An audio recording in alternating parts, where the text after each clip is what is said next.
Aujourd'hui, on va parler de l'intelligence féminine à proprement parler. En fait, vous allez voir qu'il y a énormément de différences entre la forme d'intelligence de l'homme et la forme d'intelligence de la femme. D'accord? Alors, déjà, avant ça, on va falloir un petit peu expliquer comment c'est possible que la Torah, elle fasse autant de généralités. Comment c'est possible qu'elle puisse dire, bon, les femmes, elles sont plus coquettes et les hommes le sont moins. Les femmes, elles ont le sens de l'esthétique, les hommes moins. Les femmes vont avoir une intelligence comme ceci, les hommes comme cela. Comment c'est possible que la Torah, elle se permette de faire une telle généralité? Vous êtes d'accord avec ma question? Surtout que quoi? Surtout qu'il y a écrit que tout comme nos visages ne se ressemblent pas les uns les autres, eh bien nos personnalités non plus. Ça veut dire qu'on est chacun des êtres uniques, singuliers et personne ne nous ressemble. Donc, comment la Torah peut se permettre de mettre toutes les femmes dans un même panier et tous les hommes dans un même panier? C'est bizarre, non? Vous êtes d'accord? Alors, c'est très important de faire ce disclaimer, d'accord, cette introduction, avant qu'on fasse ce cours, parce que c'est des notions qui sont fondamentales. Alors, il faut comprendre une chose, c'est que la Torah ne va jamais dire les femmes sont comme ça, genre toutes les femmes sont comme ça et tous les hommes sont comme ça. Elle va parler de quoi? De tendance masculine et de tendance féminine. Donc les femmes ont tendance à être coquettes. Bon, là, on est un peu plus d'accord. Les femmes ont tendance à avoir le sens de l'esthétique. Là, c'est bon, je suis un peu plus d'accord. Mais sachez, et ça, c'est la grande révolution de la Torah, c'est qu'en fait, elle nous dit que nous, les femmes, nous sommes composées de 90% de tendance féminine et 10% de tendance masculine. Et les hommes, 90% de tendance masculine, mais ils ont aussi un petit côté féminin. Pendant le cours, je vous révélerai quel est le côté féminin de mon mari et mon côté masculin. Et d'ailleurs, c'est intéressant de voir que quoi, on a aussi les hormones des hommes, on a aussi la testostérone. Ça veut dire que même si on est globalement oestrogène et progestérone, on a aussi un petit côté masculin. D'accord? Et donc ça, c'est fondamental de comprendre ça. Ok? C'est pour ça que, par exemple, si vous allez parfois à un cours de Torah, et que vous entendez « Ah, les femmes sont coquettes, les hommes ne le sont pas », ben moi je peux vous dire, je connais des couples où c'est le mari qui est genre fringué de la tête aux pieds, hyper stylé, etc. La fille qui en a absolument, mais vraiment rien à faire. Ou d'autres choses, par exemple le sens de l'esthétique. Alors je peux vous dire que dans mon couple, c'est mon mari qui l'a à 100%, genre c'est lui qui... Hier, exemple, j'ai dû aller acheter une lumière parce que la nôtre, elle s'est cassée, d'accord, dans le salon. Je suis arrivée dans le magasin, incapable de choisir quoi que ce soit. Je sors, je vais dans l'autre, incapable de choisir quoi que ce soit. Et j'appelle le mari, je lui dis, écoute, je sens que quoi que je vais ramener, tu vas me dire que c'est affreux. C'est lui qui a le sens de l'esthétique, moi, je l'ai absolument pas. Alors, le roi Salomon, dans ce verset, nous parle de l'intelligence féminine à proprement parler. Il nous dit quoi? Il nous dit, je vous le dis directement en français, ses mains saisissent le rouet, ses doigts manient le fuseau. En fait, on nous parle d'un rouet. Alors moi, excusez-moi, mais quand j'ai commencé à étudier ce verset, je ne savais pas ce que c'était un rouet ni un fuseau. Donc j'ai été voir sur Google, sur Wikipédia, donc je vous invite à faire de même. Mais globalement, c'est quoi? C'est le métier à tisser de la femme, dont elle va se servir de ses mains, de ses pieds. Et en fait, pour tisser, vous allez voir, c'est très important. Elle va devoir faire un va-et-vient entre elle et le métier à tisser. Et également, elle va devoir faire un va-et-vient entre les fils qu'elle va séparer et lier tour à tour. D'accord? Et ça, c'est symbolique, en fait, de l'intelligence de la femme. Et on va essayer de comprendre pourquoi. Donc, en gros, il nous dit quoi? Si on regarde comme ça, terre à terre, il nous dit « Ah, la femme Eshet Trail, c'est génial, elle sait tricoter. » Waouh! Alors déjà, en quoi c'est aussi fondamental? Et puis, surtout, si on ne sait pas tricoter, et comme c'est la majeure partie de nous, les femmes, dans notre génération, ça veut dire que quoi? Ça veut dire que, du coup, ce verset, il est complètement anachronique, il ne nous concerne pas. On sait que la Torah, elle est éternelle. Donc, quel est le message éternel qui se cache derrière ce verset? Alors déjà, il faut regarder un petit peu, parce que la Torah, elle associe très souvent la femme au tissage. Et il y a une phrase qui peut être paraître très très très choquante, qui est dans le Talmud, qui est En Chorma Laïcha et la Ba Peler. La femme, elle n'a pas autre intelligence que, elle n'a pas de meilleur talent que celui de tisser. Ouah, la catastrophe. Ça veut dire que du coup, aucune femme contemporaine n'est talentueuse. Non, chasvé shalom. En fait, c'est ce qu'on va développer pendant tout le cours, c'est que Oel Rachel explique que le tissage, c'est le propre de la femme. Parce que la femme, elle sait tisser. Elle sait tisser des liens entre les individus. Je ne sais pas si vous avez déjà remarqué, vous invitez 3-4 personnes à Shabbat et les gens arrivent, ils ne se connaissent pas forcément. Et là, la femme, elle fait « Ouais, mais en fait, toi, tu sais, son cousin, et ben ton voisin, il le connaît. » Ça veut dire, en fait, la femme, c'est un Facebook vivant. Elle arrive à te faire des connexions de qui est l'ami de qui et qui sont les amis en commun de chaque personne. C'est très, très impressionnant. Elle sait faire un lien entre les objets, d'où son sens de l'esthétique et du yofi. Le yofi, c'est la beauté, et la beauté, c'est l'harmonie. Et en fait, la femme, elle sait faire créer de l'harmonie entre les objets. Alors, comme on a dit au début du cours, pas toutes les femmes. Par exemple, moi, je n'ai aucun sens de l'harmonie. D'accord? À ce moment-là, j'ai échangé ma tendance masculine et féminine avec mon époux. Ou bien, elle va tisser, donc ça, c'est la première chose, les individus, les objets et les concepts. Et ça, tisser les concepts, c'est la plus grande forme d'intelligence de la Eshet Chayil. Et on va essayer de comprendre un petit peu donc pourquoi, qu'est-ce que ça signifie. Alors déjà, il faut comprendre que l'homme, eh bien, il a été créé à partir de ce qu'on appelle la lettre He. La lettre Yud. Et la femme, eh bien, dans la Torah, elle représente la lettre He. Hachem, il s'est servi, nous dit la Torah, de la lettre Yud et de la lettre He pour créer le monde, pour créer toute forme de réalité. Or, la force de l'homme, c'est le Yud, et la force de la femme, c'est le He. Qu'est-ce que ça veut dire le Yud et qu'est-ce que ça veut dire le He? Le Yud, vous allez voir, donc c'est une lettre, c'est comme un éclair en fait. Elle est là-haut, elle est liée au ciel, mais elle n'a pas les pieds sur terre. Ça veut dire que quoi? C'est la force de la théorie. C'est la force des idées. C'est la force de ce qui représente le côté spirituel, intellectuel, mais pas encore matérialisé sur terre. Le Yud, il n'a pas les pieds sur terre. Le He, il comporte aussi un Yud, ça veut dire il a pris le Yud, mais par contre il lui a donné une forme terrestre. Il a concrétisé. Le He, il a les 2 pieds sur terre. Le He, il représente la matérialisation des idées sur terre. Ça veut dire que la femme, elle représente sur terre la concrétisation des principes. L'homme, il représente les principes et la femme, la concrétisation de ces principes. C'est pour ça que le He, c'est la dimension féminine et le Yud, c'est la dimension masculine. Et c'est grâce à l'alliance des deux, quand on associe le potentiel à quelque chose qui vient lui donner corps, d'accord? Eh bien, c'est là qu'on donne la vie. Et c'est toute la grandeur de la femme, en fait, c'est qu'elle va donner vie au principe de son mari. Le plus grand emblème de ça, bien sûr, c'est Sarah Imenou. Pourquoi? Parce que, regardez, c'est extraordinaire. Abraham, il est loué dans toute la Torah pour il est Amoud HaChesed. Il est l'incarnation, justement, du Chesed.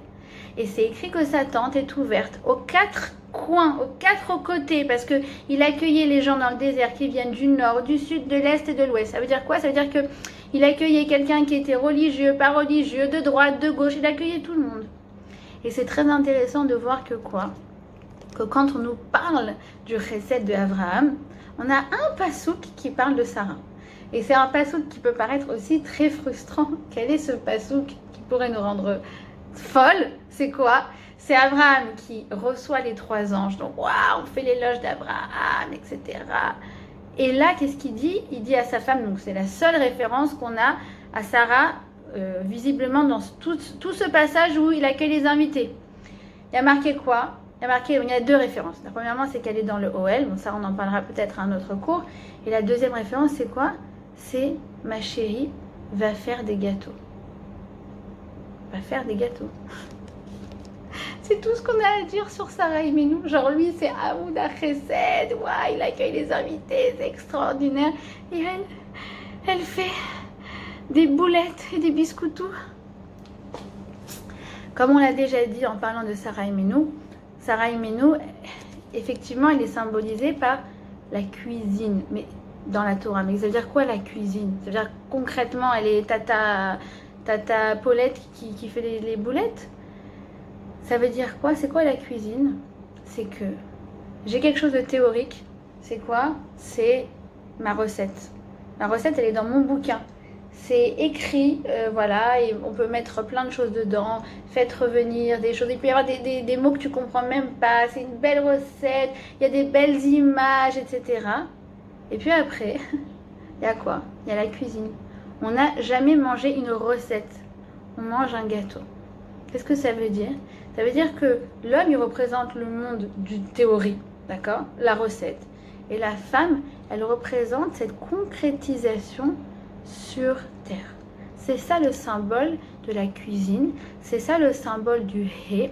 Et c'est ça le symbole de ce qu'on appelle donner vie. La femme, elle donne vie à des concepts. Elle donne vie à des principes. Comme je raconte très souvent cette histoire, c'est que mon père est censé détester les oignons et les ail. D'accord? Et l'ail. Et il est persuadé qu'il n'a jamais mangé ni d'oignons ni d'ail. Et un jour, on était à table comme ça, et mon père, il dit « Il y a un petit goût bizarre. » Et il regarde ma mère, il lui dit « Je suis sûre que tu m'as déjà fait manger de l'oignon et de l'ail, en fait. » Et elle le regarde droit dans les yeux, et lui dit « Tous les jours de ta vie. » Et je raconte souvent cette anecdote parce que je la trouve tellement emblématique, juif universel, d'ailleurs le couple humain, c'est-à-dire lui il est là, il est dans son monde des idées, j'aime pas l'ail, j'aime pas l'oignon, et elle en fait toute sa vie, pendant 40 ans de mariage, elle lui a fait manger de l'oignon et de l'ail tous les jours. Ça veut dire, tu peux avoir des principes, tu peux avoir des idées, il faut en avoir. Finalement, qu'est-ce qui se passe au quotidien, concrètement sur Terre? Eh bien c'est la femme qui va amener sur Terre cette réalité. D'accord? D'ailleurs, c'est très beau de voir que quoi? Comme il dit Rav Ben Chetrit, la femme, tu lui donnes une goutte, d'accord? C'est le fameux premier jet, le premier éclair, d'accord? Et elle, qu'est-ce qu'elle fait avec? Un bébé de 3 kilos, avec des mains, des pieds, un estomac, une tête, un cœur. À la base, il lui avait juste donné une goutte, d'accord? D'ailleurs, c'est symbolisé dans son nom. La femme, elle est Bat. Et lui, il lui a donné le Yud, d'accord? Le Yud, c'est à lui le Yud, comme on l'a dit, et le Yud, il représente la semence. Et quand elle prend le Yud, eh bien la Bat, qu'est-ce qu'elle construit? Baït, construit la maison, d'accord? Donc ça, c'est la force de la femme, c'est de donner vie, ok? Et d'ailleurs, on descend de qui? De Chava, Em Kol Chai. On descend justement de Chava qui donne la vie. Alors, en fait, au niveau de l'intelligence cognitive, qu'est-ce que ça va donner? Ça va donner qu'il y a deux formes d'intelligence distinctes qui sont ce qu'on appelle la Chokhma, c'est l'intelligence brute, théorique, et la Bina. La Bina, c'est quoi? C'est l'esprit de déduction et de développement. Le Chokhma, c'est le monde conceptuel, le monde des idées, et la Bina, c'est l'élaboration des idées et tout ce qui est l'application en fait, tout ce qui est développement pour arriver ensemble à un résultat. Alors comme on a dit, bien sûr qu'on a les deux, l'homme et la femme, c'est deux formes d'intelligence. Mais l'homme, il excelle en chokhma, ça on ne peut pas lui enlever. Et la femme, dans son processus mental, eh bien son domaine d'excellence, ça va être quoi? Ça va être la bina. D'accord? Ça veut dire qu'en fait, les femmes, elles ont un esprit de déduction inné. Elles tendent à mieux analyser l'ensemble des paramètres d'une situation. Et elles vont parvenir à mettre en place des stratégies sur le long terme. La femme, elle a une vision long terme. C'est très important de voir ça. On va expliquer plus tout à l'heure quand on va voir qui se cache derrière ce pasouk. D'accord? Et en communication, alors, en fait, ça donne finalement des différences qui peuvent amener à des incompréhensions, à des malentendus, mais pourquoi il agit comme ça? C'est vraiment très bizarre. Par exemple, en communication, eh bien, la femme, du fait de Sabina, elle va avoir une communication plus ouverte, plus détaillée et plus ouverte dans le sens intime. Elle va arriver à s'ouvrir plus facilement. D'accord? On aime bien détailler les histoires qui nous arrivent. Ça veut dire, on a été au supermarché, on revient et si on nous demande comment c'était, on va raconter, je suis arrivée, ils m'ont pris la température, puis après je trouvais pas les pommes de terre, donc j'étais chercher là-bas, puis finalement il y a quelqu'un qui a voulu me doubler dans la queue, mais tu te rends compte, c'était long pour juste raconter une petite course au supermarché. Et on aime bien, j'ai envie de dire, on se délecte de voir les expressions du visage, les nuances de ton, les détails d'une situation. Tout ça, en fait, les expériences, on les détaille. Tandis que les hommes vont pas avoir de mal à décrire une situation comme étant bien ou nulle ou bof. Voilà, pour lui, ça a une communication assez suffisante pour décrire la journée entière, 24 heures, qu'il a vécue. Parce qu'en fait, le mode Chokhmah, on a dit c'est le Yud. Le Yud, il est petit, il est compact. Et donc, en fait, il a du mal, même presque, j'ai envie de dire, à s'exprimer sur Terre. Donc, ça fait qu'il va avoir une communication plus concise, plus directe. Tandis que chez la femme, donc, elle va plus avoir tendance à s'étendre. D'accord ? Alors évidemment que les différences entre l'homme et la femme sont finalement un objet d'attraction, d'accord? Ça veut dire que finalement on trouve ça très charmant et nous aussi, ça fait partie de l'attraction magnétique qu'il y a entre l'homme et la femme, mais c'est bien sûr la cause de terribles frustrations qu'il peut y avoir entre époux, mais aussi entre frères et sœurs ou entre collègues de travail, parce qu'on voit qu'on ne fonctionne pas du tout donc, de la même façon. C'est pour ça que c'est très important de prendre conscience de ces différences. Parce qu'on va trouver des bizarreries du style, par exemple, on part pour aller dans un endroit très très loin dans le nord du pays, d'accord, on part à Foula, on ouvre le Waze, et là il regarde le Waze, tac tac tac, en 3 secondes il le ferme, il me fait c'est bon. Tu dis quoi, c'est bon? Je dis non, c'est bon, j'ai regardé, il faut prendre la 402, après la 403, après tu tournes à gauche, à droite, et là t'es en admiration baba devant lui, tu dis comment il fait ça? Par contre tu rentres à la maison et il n'arrive pas à trouver 2 chaussettes qui correspondent dans le même tiroir. D'accord? Ça fait partie en fait finalement des paradoxes parce que, comme on l'a toujours expliqué, Zélo Matzé, nous dit la Torah, une force, eh bien, dans certains contextes, va constituer une faiblesse. D'accord? Et c'est très intéressant de voir que même au niveau de la physiologique, biologique, on a des différences. Par exemple, la femme, eh bien, elle va avoir une vision qui est plus à 180 degrés, pardon. Elle va avoir une vision plus panoramique, justement parce qu'elle englobe tous les détails. En revanche, au niveau de la vision, eh bien, c'est intéressant de voir que la vue des hommes est en général plus précise, mais avec un champ visuel plus rétréci, etc. Ça veut dire que, et puis il y a aussi quelque chose au niveau des yeux qui est très intéressant, je terminerai sur ça, sur les différences biologiques, c'est que la femme, elle a plus de cônes. Vous savez, les cônes qui repèrent les couleurs. C'est pour ça que nous, on va décrire des couleurs du style c'était parme, c'était pourpre, c'était écru. Et lui, il comprend pas. Pour lui, c'est violet, rouge, blanc. Et c'est tout, d'accord? C'est très très intéressant de voir que même au niveau biologique, finalement, ces différences, eh bien, elles se concrétisent. Et enfin, la dernière expression de cette intelligence chez la femme, c'est la capacité à être multitâche. Comme on le voit dans le métier à tisser, d'accord, je vous ai dit, elle s'éloigne, elle revient. En même temps, elle joue non seulement avec son corps, mais également avec ses doigts. Elle joue également avec son pied qui fait tourner le rouet. Donc, de là, on comprend que la femme, eh bien, sa bina, son intelligence particulière, ça lui permet de parler et d'écouter simultanément, de faire plusieurs choses à la fois, comme donc dans le cas du rouet et du fuseau. Alors c'est là que je vous dévoile le côté féminin de mon mari, c'est que le côté multitâche, c'est lui. Moi je suis monotâche, si je suis en train de donner un cours ou je suis en train d'écrire quelque chose, il ne faut pas me déranger, je ne peux rien faire. Et il y a 2-3 jours, je l'ai surpris comme ça, c'était très marrant. Il était au téléphone, bon. Et puis après il se lève, je le vois, il ouvre le placard, il sort le pchit-pchit pour les vitres, Puis il est là comme ça et puis il commence à nettoyer la lumière, l'ampoule, je sais pas comment ça s'appelle, oui, je sais même pas comment ça s'appelle ce truc là, ce lustre, voilà. En train de nettoyer au téléphone. Et je lui dis, oh mais les multitâches, normalement c'est nous les femmes, c'est pas vous. Mais bon, voilà, visiblement il a aussi piqué ce côté. Donc ça, c'est au niveau donc de l'intelligence, de la bina, comment elle se concrétise par tout ce qu'on a vu. Ça veut dire le fait de donner vie, de donner forme aux idées, de concrétiser, d'accord. On a vu à travers le symbole de la cuisine.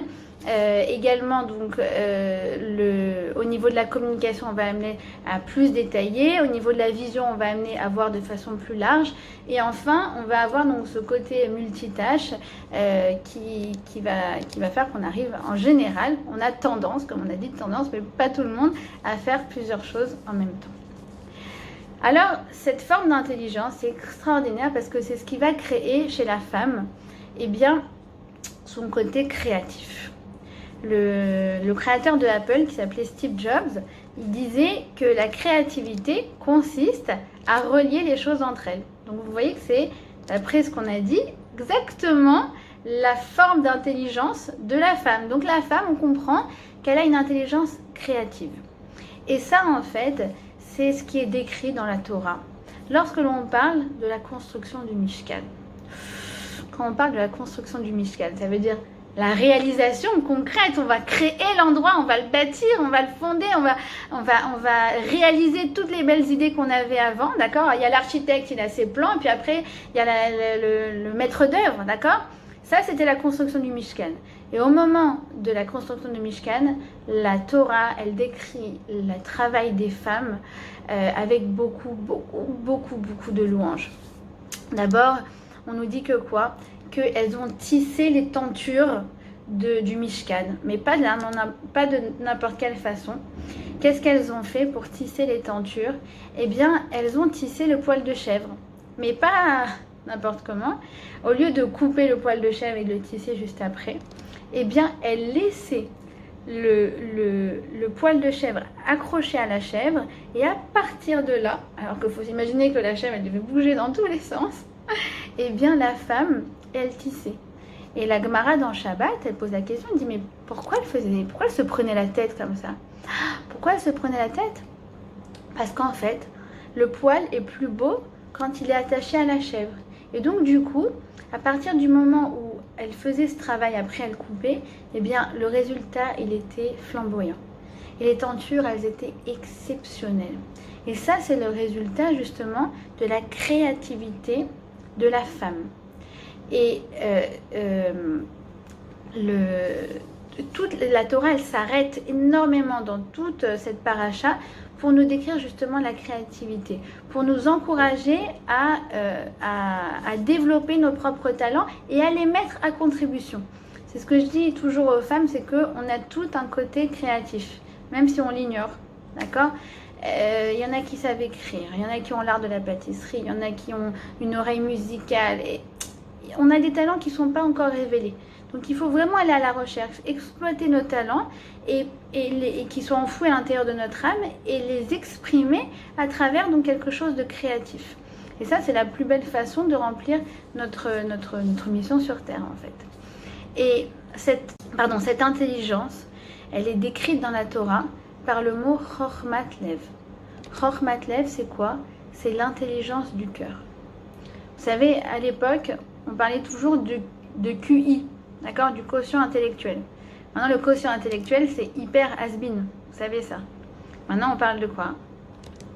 De QE, de quotient émotionnel. Parce qu'on comprend que finalement, dans la vie, ce qui est important, c'est pas d'avoir 20 sur 20 à ses contrôles de maths, mais c'est de savoir comprendre, avoir l'intelligence de comprendre un peu l'envers des situations. Savoir comprendre les nuances, savoir lire entre les lignes. Ça, c'est l'intelligence du cœur, et la femme, elle est particulièrement douée dans l'intelligence du cœur. C'est aussi l'intelligence de savoir lire dans les cœurs. De savoir, vous allez prendre un verre avec une copine, et ça va, on discute, elle est ouverte, etc. Mais vous lui dites, je sens qu'en ce moment, t'es pas au top. Ou je sens que cette relation ne te fait pas du bien. On est capable de dire comme ça simplement en voyant les tonalités, les nuances, sans même pouvoir en fait expliquer. D'accord? C'est la fameuse intuition féminine et ça, c'est ce dont on va parler par la suite. Le métier à tisser, il représente également quelque chose. On a dit que quoi? Pour tisser un vêtement, on a dit il faut séparer les fils puis les rapprocher. Et s'éloigner du rouet et s'en rapprocher. Eh bien la femme, elle comprend que quoi? Elle comprend que pour créer des relations saines, des relations bonnes qui nous font du bien, eh bien il faut être capable aussi de garder une certaine forme de distance. Pour après se retrouver. Vous savez, c'est comme dans les amitiés trop fusionnelles, ça finit toujours mal. On était super copines, on s'appelait tout le temps, on adorait faire du shopping ensemble, on avait plein de passions en commun. À un moment, c'est trop, t'en peux plus, tu exploses. Et la femme, elle a l'intelligence de dire, attends, viens, non, je suis pas obligée de la voir cette semaine, je suis pas obligée de s'appeler tous les jours. Elle est capable de prendre cette distance qui va lui permettre finalement de bonifier les relations. Et bien sûr, c'est vrai avec son époux, avec le fait que c'est elle qui est maîtresse de la mitzvah de Taharat HaMishpacha, de pureté familiale. Elle sait très bien que cette mitzvah, bien que contraignante, c'est le meilleur cadeau qu'elle puisse faire à son couple. Parce que cet éloignement permet en fait la plus belle forme de rapprochement. La femme universelle, elle est aussi capable de créer des relations en faisant des séparations. D'accord? On a expliqué, donc, le métier à tisser, il sépare et il revient. Et bien, de la même façon, et elle va séparer dans le sens où elle va créer le sentiment que chacun est unique. Ah, toi, t'es vraiment mon éternel. Ah, toi, t'es vraiment ma Sarah. Ah, toi, ça te connaît. En fait, chacun à la maison se sent à sa place et se sent bien spécifique. Non, je suis différent des autres. C'est ça aussi, séparer. On n'est pas un amalgame. Allez, venez les enfants. Allez, super les enfants. Vous savez que quand on fait un compliment de groupe, ça vaut 0. Il faut le savoir. Ah, vraiment, vous êtes extraordinaires les enfants. Pour eux, ça fait ni chaud ni froid. Mais quand tu viens et tu dis à ta fille, ah mais vraiment à ce moment-là, qu'est-ce que t'as été extraordinaire. Ou tu vas voir ton fils et tu lui dis, ah mais ça vraiment ça te connaît. Ah là bien, je te reconnais bien. Ah, là il se sent à sa place. Et donc du coup, ça lui permet non seulement de tisser des liens solides avec sa mère, mais aussi bien sûr avec les autres membres du foyer et bien sûr avec le reste des gens à l'extérieur. D'accord ? Et en fait, l'intelligence féminine, elle est symbolisée dans la Kabbalah, cette fois-ci, par le symbole du cercle. La femme, c'est le cercle, et l'homme, c'est la ligne. C'est un segment, en fait. Et en fait, justement, la femme, c'est quoi? C'est qu'elle est capable, avec sa bina, d'exclure et d'inclure. Quand j'ai un cercle, ça veut dire quoi? C'est-à-dire qu'il y en a qui sont dans le cercle, il y en a qui sont en dehors du cercle. D'accord? C'est pour ça qu'on appelle ça aussi le cercle familial. Le cercle, donc, c'est que grâce à ma bina, justement, je peux inclure, mais en même temps, je peux exclure des éléments qui ne sont pas positifs dans ma vie, qui ne sont pas positifs dans mon foyer. Et ça, je terminerai sur ça. C'est qu'en fait, grâce à son esprit de déduction exacerbé, la femme, elle a un flair. Elle a un flair, elle a une intuition qu'on ne peut pas lui enlever pour détecter qui sont les bons éléments et qui ne sont pas les bons éléments. Donc, qui sont les personnes pour l'instant qu'il vaudrait mieux éviter. Et ça, en fait, dans la plupart des cas, il est vrai qu'on ne se trompe pas. Et parfois, c'est juste temporaire. Je pense que, par exemple, je vais voir ma fille, je lui dis, écoute, je pense que cette amitié, en ce moment, elle te fait pas du bien. Et comme ça, je la protège. Ou bien, elle va voir son époux, elle va lui dire, tu sais, la personne avec qui tu aimerais peut-être t'associer, eh bien, moi, je la sens pas. Je le sens pas. Trouve un autre associé. D'accord? Elle ne saura pas forcément expliquer, mais en fait, la femme, elle met sa bina au service de la construction des relations et de la protection de son cercle familial.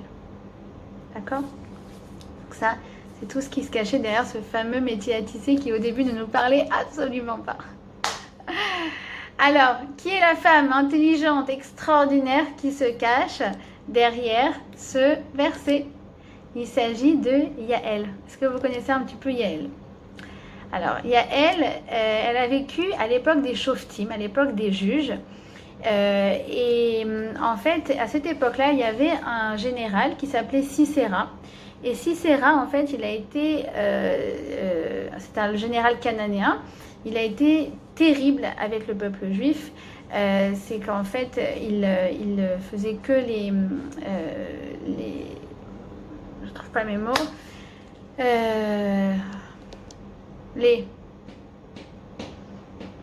leur faire du mal. Hein? Les persécutés? Persécutés, merci Mélanie. Merci, que Dieu te bénisse. Il faisait que les persécuter, autant au niveau physique et qu'au niveau spirituel. D'accord? Et en fait, c'était un homme vraiment brut, cruel, qui a fait vraiment des choses affreuses. Et ce qui s'est passé, c'est qu'un jour, donc, Dvorah, je ne sais plus si on a déjà parlé de Dvorah. Dvorah était donc elle-même juge et prophète. Et Dvorah, elle a rassemblé toute une armée pour mettre fin à Sisera et à toute son armée. Et donc, en fait, ils ont rassemblé toute une armée en un jour. Et ce qui s'est passé, c'est que ce jour-là, il y a eu une débâcle incroyable du côté cananéen.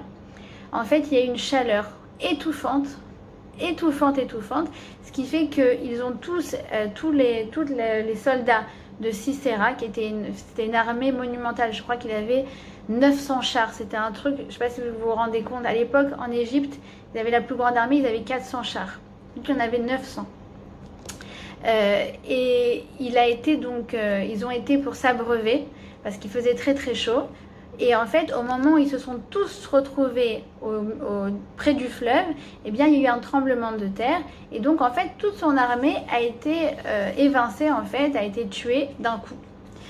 Et Sisera s'est retrouvé, en fait, seul. À ce moment-là, il a compris que c'était une débâcle pas possible. Et donc, en fait, il a essayé de prendre la fuite. Comme il est parti, et en fait, il a été vers un territoire qui s'appelle les territoires des Kéniim. D'accord? Et pourquoi il a été là-bas? Parce que les Kéniim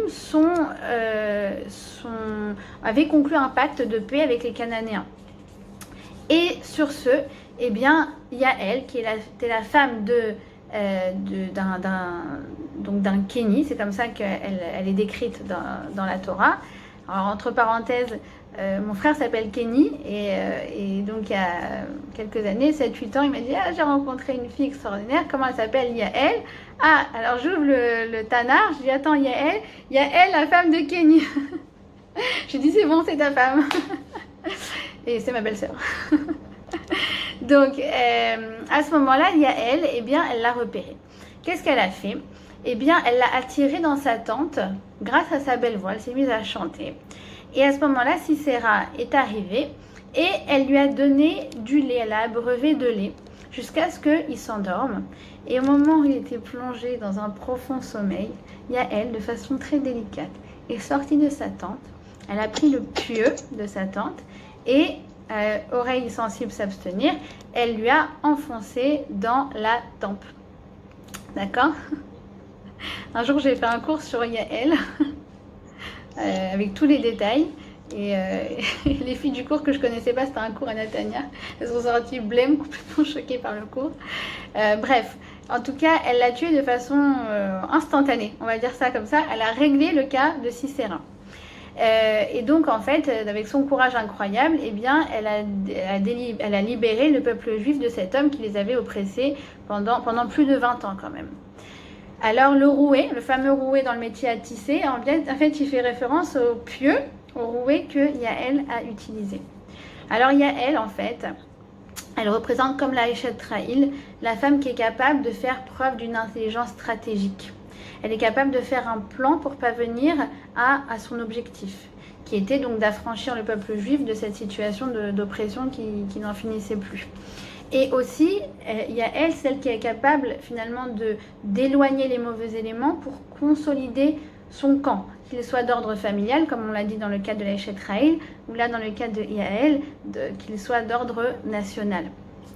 Et enfin, Yaël, c'est la femme qui avait effectivement une beauté incroyable, une voix magnifique, et donc en fait qui est capable de mettre à contribution ses talents, les Shem Shamaim, afin de glorifier le nom de Dieu et d'apporter donc la paix en Eretz Israël. Donc en fait, la Eshet Raïl, comme Yael, elle est capable donc de réfléchir stratégiquement, de mettre à profit ses talents uniques et de tisser des bonnes relations tout en éloignant les mauvaises relations. Et ça, c'est le fruit de la Bina de Yael et de la Eshet Raïl et de toutes les femmes juives ou non juives. Donc c'est quelque chose qui est complètement universel. D'accord? Donc je nous souhaite justement de mettre à profit cette intelligence et ne jamais mépriser l'autre qui n'a pas la même forme d'intelligence, capable de détecter les différences pour pouvoir trouver une complémentarité, avancer la main dans la main et mettre au profit nos talents conjointement pour arriver à des choses merveilleuses. Voilà.